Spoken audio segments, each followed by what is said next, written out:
Are you currently in a toxic or narcissistic relationship and you want to leave, you're thinking about leaving, but you have some fear around, do you have the strength to leave? And more importantly, do you have the strength to stay away? Or have you left a toxic or narcissistic relationship, but you feel like you're being sucked back in, you feel like you're still caught up in their drama, you feel confused, and you just want to figure out, like, how do I get some peace?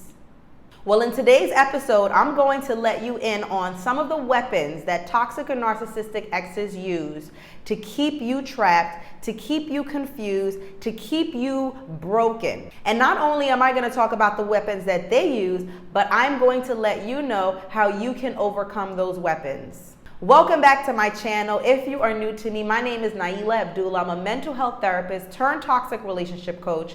And after overcoming my own personal experiences with toxic family and romantic relationships, I now work with women like you, helping you to heal, to rebuild yourself after the impact of a toxic and narcissistic relationship, and more importantly, making sure that you never end back up in another toxic or narcissistic relationship again. So if that sounds like something that you need, go ahead and click the subscribe button and let's get into this topic. In today's episode, I'm going to list 5 weapons that toxic or narcissistic exes use to keep you trapped, to keep you broken, to keep you confused, to keep you caught up in their web. Because just because the relationship has ended, it doesn't mean that the manipulation ends. It doesn't mean that the emotional abuse ends. Okay? So I'm going to get into that in this episode. But before I get into that, I want to tell you something. And I didn't make this up. This came from the Bible.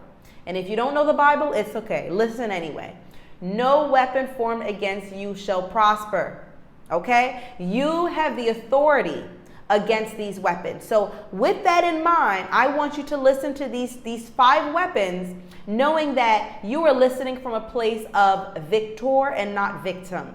Okay? They cannot hurt you. You have the authority to break through these weapons. Let's get into them. The first weapon that I want to speak about is money. Now, money can be used as a weapon in a few different ways. The common way that most of us know about is to keep you without money so that you will stay in the relationship or stay connected to them because of money.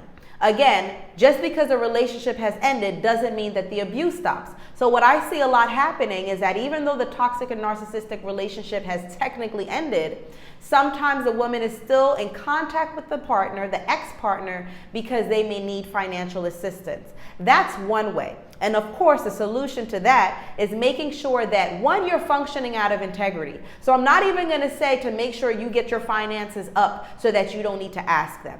No, because it may take you a while to get your finances up. I don't know the situation, right? But if we're functioning from a place of integrity, if we have classified someone as destructive, as unhealthy, as unsafe to be in your life, right? You're watching this because you've considered them to be toxic and narcissistic. You're not here just for my pretty face. If you think it's pretty, that's your choice, right? But you're here because you have labeled them as toxic and narcissistic, right? So if you consider them that, right, you want to function from a place of integrity and to say that I am going to make sure that I get my assistance from somewhere else. I am not going to maintain contact with this person that I know has broken me and that will continue to break me even after the relationship has ended because I need some financial assistance. As long as you have air in your lungs, breath in your lungs, you can breathe, you can make sure that you have some food in your stomach and a roof over your head. You don't need to do that. Does it mean you may have to be uncomfortable by maybe sleeping on someone's couch or going to a shelter or going to a soup kitchen to get some food? Possibly, right? But that is temporary. That is temporary. We have to be willing to go through temporary discomfort, temporary pain, right? To preserve our integrity, to make sure that we're not allowing someone else to hurt you. Right? I'd rather be uncomfortable by asking someone to sleep on their couch as opposed to allowing someone that has broken me for years or had broken me through the duration of a relationship and allow them to continue to break me because I rather live in the comfort of a house. Right? We have to get our priorities in order. What is more important, the comfort of a house and a nice car, right? Or having a peace of mind and making sure that I'm not subjecting myself to further pain, further mental abuse that's going to give me more work to do on the back end in the future. Right? Because the more that you expose yourself to destruction and to abuse means that's more work that you have to do when you are starting to heal. Now, another way that money can be used is maybe not necessarily that you need their money, but maybe they need your money. And you feel guilty that they don't have the money that you have. Right? There's a video that I have here on my channel. Check it out if you haven't seen it already, that talks about why do you feel guilty for leaving a toxic relationship. And I go into that a bit as well. So go ahead. I'll put the link in the description box below for you to look at that. But I want you to think about, they're not your responsibility. They're not your child. You are not responsible for taking care of them financially. Right? In most cases, depending on where you live in the world, but in most cases, at least in most developed countries, you will not starve. You will not go without a roof over your head. You may be uncomfortable to have to ask resources for help, right? But you're not going to starve, right? There's a way around that. So just as you, if you're on the side of needing their financial assistance, just as that person can also access resources and maintain their integrity and and stop exposing themselves from a destructive, toxic, or narcissistic person, the same way, if you are on the side of having the finances, you know that they can take care of themselves. And if they choose not to take care of themselves, because sometimes they will use a manipulative strategy to say, I can't do it without you, I'm not doing well, I need you. Relieve yourself of the responsibility to take care of them. They are not your responsibility. If they choose to sabotage themselves and not access the resources to make sure they have a roof over their head and food in their stomach, that's on them. The second weapon that I want to speak about that toxic or narcissistic exes use is materialism. And this goes kind of hand in hand with the money, right? If you are in a relationship or you're out of the relationship, but again, you're still maintaining contact with them because you are concerned about having certain materialistic things, still having your car paid, still being able to go shopping, right? Maybe there's certain belongings that are still left at the house. They will use that, just as they will use the money, as a way to keep you attached. Listen, they want to still have access to you because they know the truth. They know they don't need to be in a relationship with you in order to control you. They don't need to be in a relationship with you in order to still manipulate you, in order to still break you, to press your buttons, to trigger you. That's all fun for these types of people. I know it sounds weird, but trust me, this is how they function. This is why they do what they do. No, you're not going crazy. You're seeing correctly. They enjoy pressing your buttons. They enjoy triggering you. They enjoy playing games with your emotions, bringing you high, making you feel great, bringing you low, making you feel bad. This is what they enjoy. And they will use money. They will use your materialism, right? So this is how you break that weapon. You have to release the need to have an attachment to materialistic things. Okay? Because when they see your weaknesses, when they see they can buy you, because that's how they think. I've heard it from some of them myself.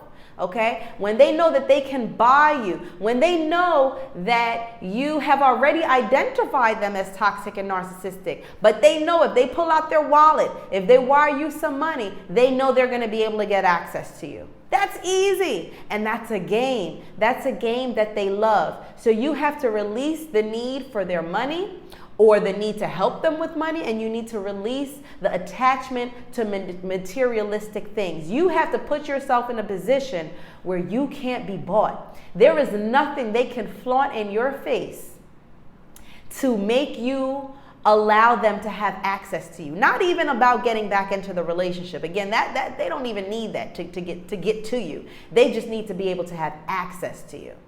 The third weapon that they use, that toxic and narcissistic exes use, is to sprinkle the thought and the hope that they will change, that they will become better people. Here is a solution to that.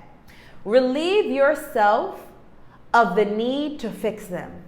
Relieve yourself of the need to heal them. Because guess who needs healing? You. Guess what healing is? It's about changing your perspective, shifting your mindset. That doesn't take 2 minutes. That takes time. That takes work. Guess what? Healing is not just feeling better. There's a lot of work that you have to do. So release the need to heal them. Release the need to fix them. Because guess what? They know that you're a kind person. They know that maybe you are a godly person, that you believe in healing, and that the Holy Spirit can get through to anyone. And as a Christian woman, I believe that myself too. But I also know that God didn't give me everyone as my assignment. Fixing everyone is not my assignment. We all have an assignment here on this earth, right? But being attached to someone that has been able to trigger you, that has been able to manipulate you, that has been able to break you and have no intentions on stopping, I know that God doesn't want me in that space. I know that God wants me to be at my best place so that I can be a blessing to others. And not others as in everyone, the select people that he has put there for me. And that's the same for you. So in order to break that weapon that they use with you having the hope that they will become better people and that they will change and that they will be fixed, maybe they will. But you don't need to be there to see it either. So release the need to fix them, release the need to heal them, and release the need or expectation that you need to be around to see it. It may happen. It may happen tomorrow. It may happen next year. It may happen 10, 15 years from now. But that's not your business. That's not your calling. The only thing you can do, or you do have the responsibility to do, is to pray. To pray to keep them away from you because they're harmful and destructive to you. God doesn't want you to be harmed or destroyed. And pray that they will find their way. That's all you need to do. But release the need, release the hope that things will blossom for them, that things will be changed for them. That's not your assignment. The fourth weapon that they use to control you, that toxic and narcissistic exes use to control you, is that you have a need for them to view you as fair and kind. You see, when they met you, they were attracted to you, or they complimented you because of your kindness, right? Because you are a fair person. You are a woman of just, right? Which are all great characteristics. So by no means do I want you to change that. But how you do break this weapon that they use to control you, because you have a need for them to view you that way, or to continue viewing you that way, even though the relationship has ended, you need to break that. You need to release the need for them to see you in that way. Be okay with them viewing you as a monster. Be okay with them viewing you as an unkind person, or that you're not fair anymore. Why? Because they exploit those good characteristics about you. Listen, it was not a mistake that they chose you. And hear me carefully. They chose you. They strategically seek out people, in most cases, who are not like them. They strategically seek out people who are kind, who are fair, who are loyal, who have certain morals and values, because they know that they can exploit those. So it doesn't mean that you need to change those morals and values about yourself, that you need to become this mean or cold person. Don't do that, because then they're winning, right? Continue to be who you are, but you have to be wise about who you give those characteristics to. You have to be wise to know your audience, that some audience are not going to view you as kind and as fair. Once you release that need for them to see you as a kind and fair person, you broke that weapon. They can't use that against you anymore. I remember in my previous relationship, which was a toxic and narcissistic relationship of 10 years, I remember at the end, where after the relationship had ended, and I was not being moved by any efforts that they were making of saying, I'm hurt, I'm sad, I'm suicidal, please come back, I was wrong, right? I wasn't being moved by that, and that shocked them, because typically, Naila, especially a mental health professional, when I hear suicidal, I hear hurt, I hear pain, I usually jump to someone's aid, because I don't want to see people in that state, right? But I then became wise, and I realized that I had to be wise about who I gave that care to. I had to be wise to know that there are people that will exploit those good characteristics, and that it's not my responsibility to jump to everyone's aid. So I was then able to break that weapon to control me, to still have access to me, because I no longer cared if I was called cold or unfair or not nice anymore. Because guess what? I have the confidence to know that I am those things, but I can't give it to the wrong people. The fifth weapon that toxic and narcissistic exes use to still hurt you, to still control you, is to taunt a new girlfriend in front of you, to taunt a new life in front of you, as if they are happy and living happily ever after now that you're out of their life. And what that does is manipulate you into thinking that now you've lost something valuable, because now look at them, they're living this great life now that I'm out of it, right? They have a new partner, things are going good for them, or they're not being punished, for the wrong things that they've done to you. This is the importance of doing the work as you heal. Again, healing is not just about feeling better.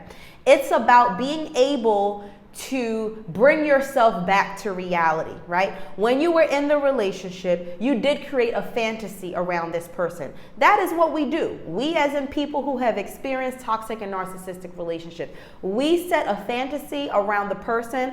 We either set that fantasy based on how they behaved in the beginning, right? The love bombing, the mask that they put on to show their best self, right? Before the mask dropped, right? So we either form the fantasy around that. We form the fantasy around the little breadcrumbs that they throw us, right? The nice times, the nice things that they've done for you, right? That you hold on to and say, well, they're not all bad. They did this, they did that. At least they do this, at least they do that, right? We form a fantasy around that.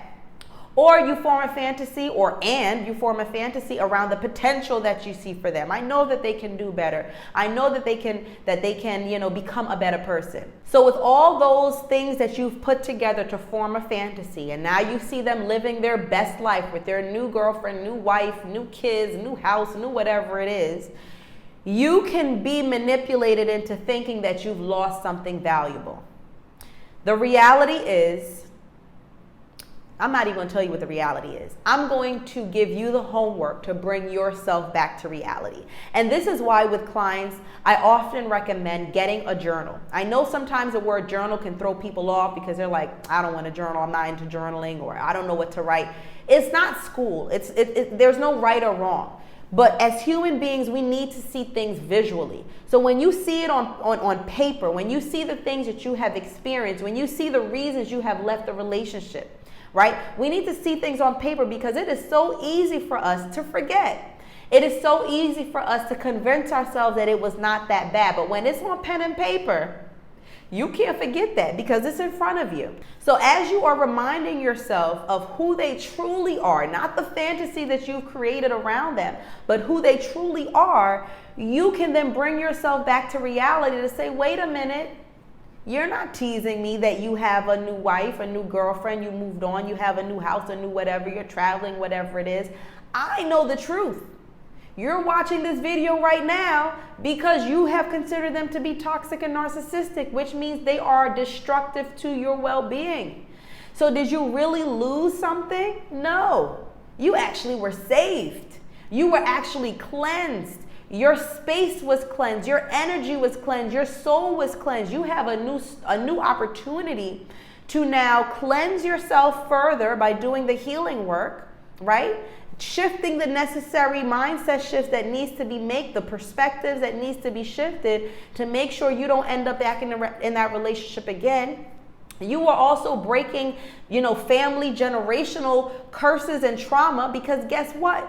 The next generation is looking at how you're living, whether you realize it or not, whether they realize it or not. So them taunting a new girlfriend and a new life in front of you actually is a joke, right? And that's how you know when you have gotten to a certain place in your healing. You will laugh at that.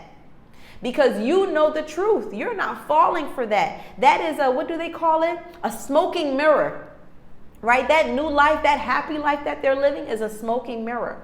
It's not real. Those people can't really even be happy, but that's a separate topic. The point is, you know that you have not lost anything. If anything, you have been saved, you have been cleansed. Use this as an opportunity, as a second chance, because guess what? There are people that are still stuck in toxic and narcissistic relationships. They cannot find their way out. You were out.